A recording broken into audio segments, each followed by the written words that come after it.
두 동굴 잠수부가 잠수의 기본 규칙을 어길 때 그중 한 명은 생존을 위한 절망적인 싸움에서 해양적인 결과를 겪게 됩니다. 이것은 아겐 아프이프 비극의 치명적인 붕괴입니다. 진정한 동굴 탐험가들은 다른 종류의 사람들입니다. 이 모험가들은 정말로 인생에서 독특한 발견을 찾고 있습니다. 이전에 한 번도 본 적 없는 통로나 동굴을 발견하는 것입니다. 첫 번째가 되고자 하는 욕망은 그들을 대부분의 사람들이 이해할 수 없는 상황으로 몰아넣기에 충분합니다. 마틴 파르, 로저 솔라리는 바로 그런 종류의 동굴 탐험가들이었습니다. 그들은 영국에서 가장 광범위한 동굴 시스템을 탐험하고 있었고 현재 지도화된 것 이상의 통로를 확장할 수 있기를 희망하고 있었습니다. 마틴과 로저는 나이에 비해 꽤 경험이 많았습니다. 23세와 26세에 불과한 그들은 거의 10년 동안 건조한 동굴 탐험을 해왔지만 동굴 잠수로 넘어간 것은 지난 3년 동안이었습니다. 1974년 마틴과 로저는 남웨일스의 아겐 아프위스 동굴 시스템의 지도화를 확장하기 위해 함께하게 됩니다.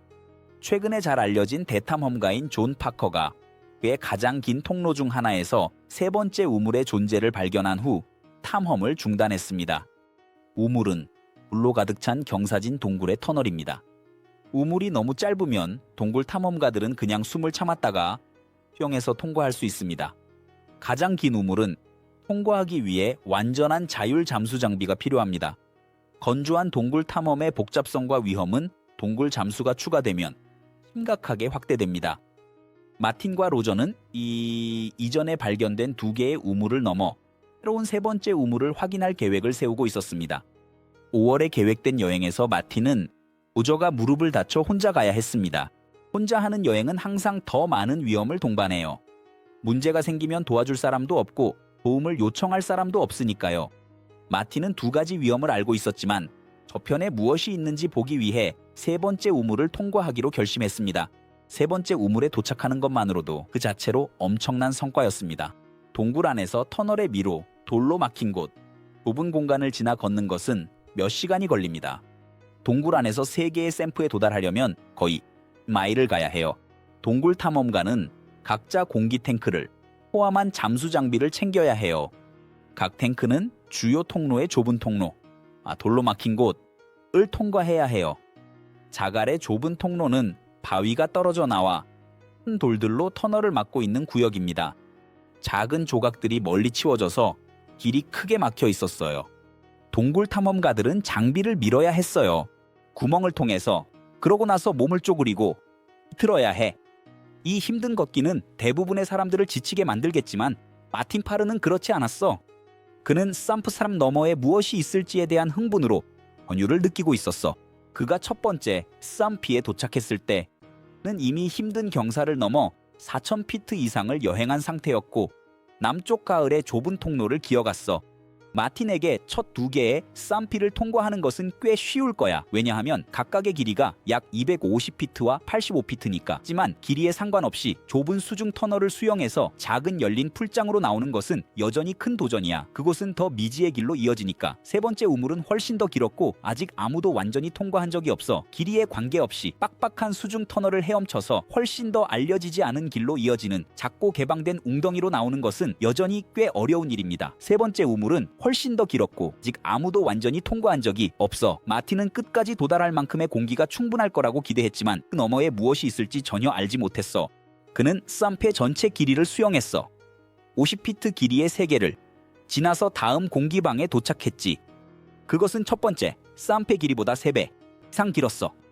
하지만 그는 다음에 무엇이 올지 보게 되어 신이 났어. 마틴은 썸프스람의 가장자리에 다이빙 장비를 두고 많은 굴곡과 회전을 따라 길을 갔어. 이 긴 길은 800피트에 걸쳐 앞뒤로 지그재그로 이어졌어. 5개의 축구장 길이와 같지. 마틴이 다음 모퉁이를 돌았을 때 그는 다른 우물의 풀장을 보고 놀랐어. 그는 이번 방문에서는 물에 들어갈 수 없다는 것을 알고 있었어. 샘프삼의 공기 탱크는 그가 이 터널을 빠져나가기 위해 해야 할 3번의 잠수를 통과하기에 충분할 거야. 그는 출구에서 1마일 떨어져 있었고 나오기 위해 다음 4-5시간을 힘들게 일해야 했어. 그가 수면으로 돌아오자마자 는 로저에게 연락해서 다음 방문을 계획했어.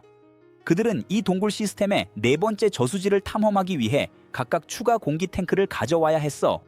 로저는 마틴과 같은 흥분을 느끼고 있었어. 저쪽에 무엇이 있을지 생각하면서 말이야. 이걸 흥미진진한 모험으로 볼 수 있는 특별한 동굴 탐험가의 마음이 필요해.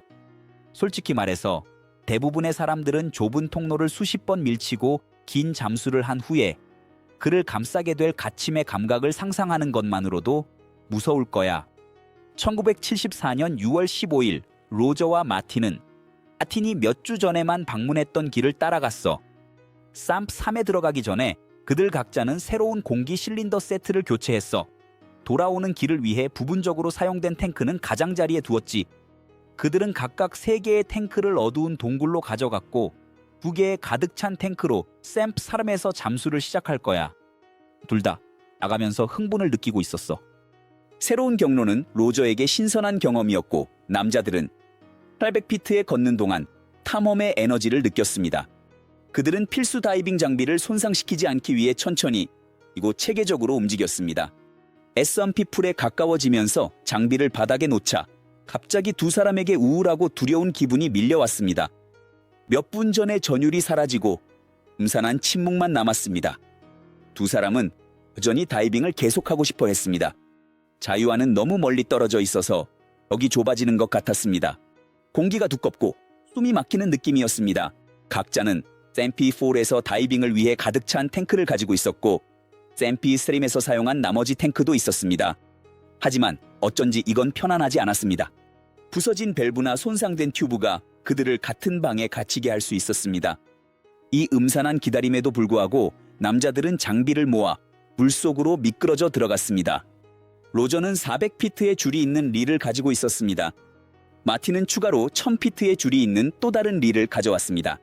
그들은 팀처럼 함께 움직였지만 각자는 실제로 독립적인 다이빙을 하고 있었습니다. 각자는 자신의 안전에 책임이 있으며 언제 돌아갈지 결정하는 것도 포함됩니다. 로저의 탱크는 마틴의 것보다 조금 작았기 때문에 그들은 로저가 아마 마틴보다 조금 일찍 돌아올 것이라는 걸 알고 있었습니다. 그들은 또한 서로 다른 부력 특성을 가지고 있었습니다. 로저는 긍정적으로 부력이 있었고 위로 떠올랐습니다. 반면 마틴은 부력이 부정적이어서 바닥으로 가라앉았습니다. 그들은 새로 발견된 우물 속을 이동하며 더 좁은 구역을 통과하기 위해 천천히 몸을 돌렸습니다. 그들은 줄이 놓일수록 점점 더 깊이 들어가는 자신을 보았습니다. 확실히 패닉에 빠질 시간은 아니었습니다. 로저의 릴은 400피트에서 줄이 다 떨어졌습니다. 이 시점에서 마틴은 자신의 줄을 묶었고 로저가 다시 부비동 문제로 고생하고 있다는 것을 알 수 있었습니다. 로저는 이미 이 일을 여러 번 겪어본 적이 있었습니다. 하지만 그는 이 고통이 중요한 발견을 하는 것을 막도록 내버려 두지 않았습니다. 그는 계속해서 나아갔고 마틴은 다음 100피트의 줄을 놓고 있었습니다. 다이빙의 이 부분에서 마틴은 의식적으로 다이빙의 기본 규칙을 어기고 있었습니다. 3분의 1 규칙은 다이빙에서 돌아올 때의 안전 한계로 설정되었습니다. 만약 다이빙에 나가는 공기의 3분의 1을 사용했다면 돌아올 때도 3분의 1을 사용해야 합니다. 그러니까 비상 상황을 위해 3분의 1을 남겨두세요. 그는 이미 공기의 첫 번째 3분의 1을 사용했으며 로저의 줄이 다 떨어졌을 때 돌아왔어야 했습니다. 로저의 공기가 적다는 것을 알고 그는 로저가 3분의 1에 도달했으며 이미 샘프소의 물 표면으로 돌아가고 있다고 가정했습니다. 하지만 마틴의 호기심이 더 강했습니다. 위험한 움직임으로 는 계속 나아가서 도착했습니다. 돌자갈 벽에 도달합니다. 이것은 그가 샘프의 끝에 다가가고 있다는 명확한 증거처럼 보였고 그 위에 공기 주머니가 있을 것 같았습니다. 그는 벽을 따라 올라가서 돌아가기 전에 공기 주머니에서 숨을 돌리기로 계획했습니다. 그는 이미 탱크의 절반 이상을 사용했기 때문에 위험한 상황에 처해 있었습니다. 그가 여기까지 오는데 탱크의 절반 이상을 사용했다면 돌아가려면 거의 같은 양이 필요할 것입니다. 그는 빠르게 벽을 올라갔고 깊이 측정기가 그가 수면에서 단 3피트밖에 떨어져 있지 않다는 것을 보여주었습니다. 그의 희망은 즉시 좌절되었습니다. 그 위에는 돌천장 외에는 아무것도 없었습니다. 그는 그 순간 돌아가야 한다는 것을 알았지만 길은 오른쪽으로 이어졌고 그 바위 노출 뒤에 곧 공기가 있을 것이라고 기대했습니다. 그는 더 이상 갈 수 없는 막다른 골목이라는 것을 깨닫기 전에 30피트 기어갔습니다. 공기 주머니가 없었습니다. 그는 왔던 길로 돌아서서 앞쪽 교차로에서 로저가 통로의 꼭대기 근처에 있는 것을 볼 수 있었고 꽤 충격을 받은 듯 보였습니다. 마틴은 그들이 즉시 나가야 한다고 빠르게 신호를 보냈습니다. 로저의 얼굴에 나타난 고통스러운 표정은 그가 수명까지 500피트 돌아갈 충분한 공기가 없을지도 모른다는 충격적인 인식이었을 것입니다. 그는 아마도 마틴이 기대했던 것과 같은 공기 주머니를 찾고 있었을 것입니다. 두 사람은 저장소가 새로운 동굴이나 공기 주머니로 끝나지 않는다는 사실에 놀랐습니다. 마틴은 빠르게 통로 바닥으로 내려가서 출구 쪽으로 선을 따라갔습니다. 그는 출구 쪽으로 돌아가면서 겨우 130피트 정도 걸었을 때 꽤 탱크가 바닥났습니다. 그는 침착하게 예비 탱크로 전환하려고 했습니다. 하지만 빠른 계산으로 그는 이 샘프에서 다음 300피트를 가기에도 간신히 충분할 것이라는 것을 알았습니다. 그리고 샘프 3에서 850피트도 마찬가지였습니다. 그는 샘프 2와 3 사이에 부분 탱크가 있었고 거기까지라도 도달할 수 있기를 바랐습니다. 그는 샘프 4의 수조에서 공기가 가득한 방에서만 느낄 수 있는 안도감과 함께 나타났습니다. 그는 남아있는 공기가 얼마나 되는지 확인하기 위해 측정기를 점검했는데 다음 저장소를 잠수하기에는 거의 충분하지 않았습니다. 그가 육상의 비상사태에 얼마나 가까웠는지를 깨닫는 것은 무서운 일이었습니다. 로저가 수면에 도착하기를 기다리면서 마틴은 물에서 나와서 긴장을 풀기 위해 가장자리에 앉았습니다. 마틴은 로저가 자신보다 공기가 더 적다는 것을 알고 있었기 때문에 만약 그가 다음 몇 분 안에 수면으로 올라오지 못한다면 그것은 치명적일 것이라는 생각을 했습니다. 10분이 지나고 10분이 지났습니다. 그는 로저가 저장소 4를 빠져나올 수 있다면 저장소 3을 통과할 충분한 공기가 없을 것이라는 결론에 이르고 있었습니다. 분초가 지나갔고 물속에는 어떤 파동이나 기포도 없었습니다. 모든 것이 완전히 정지해 있었습니다. 1시간 후 마틴은 로저가 공기가 다 떨어졌을 것이라고 확신했고 그렇게 보이지 않았습니다. 공기 주머니가 저수지에 없어서 마틴은 물속으로 들어가서 가이드라인을 당겨서 조였습니다. 그는 계속 당겼고 그러다 상황이 명확해졌습니다. 줄이 더 이상 연결되어 있지 않았습니다. 마틴은 줄을 끝까지 걷어 올렸고 그곳에서 줄이 잘려 있었습니다. 줄에서 430피트에 있었어요. 이것은 로저가 마지막으로 본 500피트 지점에서 돌아오고 있다는 것을 의미했습니다. 아마도 이 지점이 로저가 탱크를 교체해야 했던 순간이었을 거예요. 그는 수면으로 떠올라서 줄을 놓치지 않기 위해 팔을 줄 사이로 지나가야 했습니다. 1974년에 탱크를 교체하는 것은 간단한 일이 아니었어요. 2020년 즈음에 장비는 설계가 잘못되어 있었고 탱크를 교체하기 위해 밸브를 찾는 것은 탱크를 제거하고 몸을 비틀어야 하는 경우가 많았습니다. 탱크의 공기가 부족해지면 다이버는 숨을 쉬기 위해 말 그대로 스트레스를 받고 불편한 노력으로 공기를 빨아들여야 했습니다. 로저는 줄에 걸려 갇힐 수 있었어요. 가이드라인을 잘라야. 그는 움직이기 위해 가이드라인을 빠르게 잘라야만 했을 거예요. 공기를 얻기 위한 절박한 싸움에서 그는 아무런 지침도 없이 잘못된 방향으로 나아갔을 가능성이 높아요. 그리고 통로는 막혀 있었을 거고요. 그가 그 터널에서 정확히 왜 공기가 없었는지는 알 수 없습니다.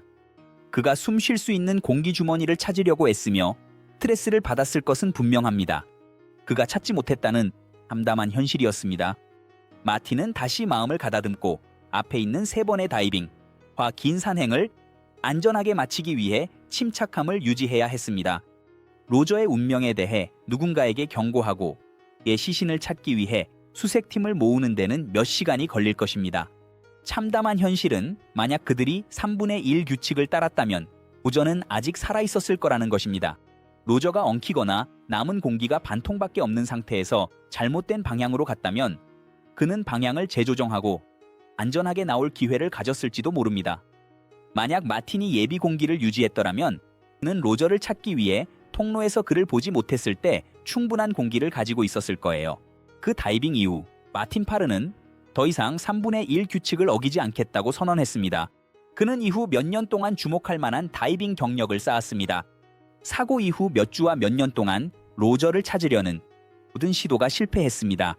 그는 샘프사에서 어디에서도 발견되지 않았습니다. 마틴은 1981년에 쌈피에서 거의 700피트에 걸쳐 위아래로 광범위한 수색을 했습니다. 그는 로저에 대한 어떤 증거도 찾지 못했습니다. 여전히 탐험하기에 믿을 수 없을 만큼 도전적인 지역이었어요. 모든 장비와 공기는 터널 깊이 마일 이상을 운반해야 했습니다. 다시 그 우물을 탐험하는 데는 몇 년이 걸릴 거예요. 로저의 시신이 터널 어딘가에 있다는 것을 알고 있던 뉴케이버스는 샘프4 반대편의 확장을 마무리 짓기를 기대하고 있었어요. 켄 롤랜드와 줄리안 워커는 1986년 가을에 아틴이 도달한 한계를 넘어설 수 있었습니다. 거기서 720피트 깊이의 우물에서 그들은 로저 솔라리의 시신을 발견했습니다. 그의 실종 후 12년 만의 일이었습니다. 이 우물이 도달하기에 너무 도전적인 장소였기 때문에 로저의 시신을 제거하는 것은 거의 불가능할 것입니다. 그의 시신을 그 장소에 두기로 결정한 이유는 해수 과정에서 발생할 엄청난 위험 때문이었습니다. 다음 해 이안 워커는 샘프4를 통해 또 다른 힘든 여행을 하며 그 진짜 끝을 발견했습니다. 1987년 샘프의 끝에 도달하기 위해 로저의 시신을 지나 물속의 좁은 통로를 따라 여행해야 했습니다. 엘유시브한 공기 주머니를 발견했습니다. 로저의 시신을 지나 샘프의 끝에 도달하려고 했습니다. 그는 마침내 모두가 찾고 있던 엘루시브한 공기 주머니를 발견했습니다. 이 동굴은 이 길의 마지막 정거장입니다. 다른 터널이나 동굴 시스템과의 연결은 없었습니다. 이 종착 동굴은 Against All Odds Chamber라는 이름이 붙여졌습니다.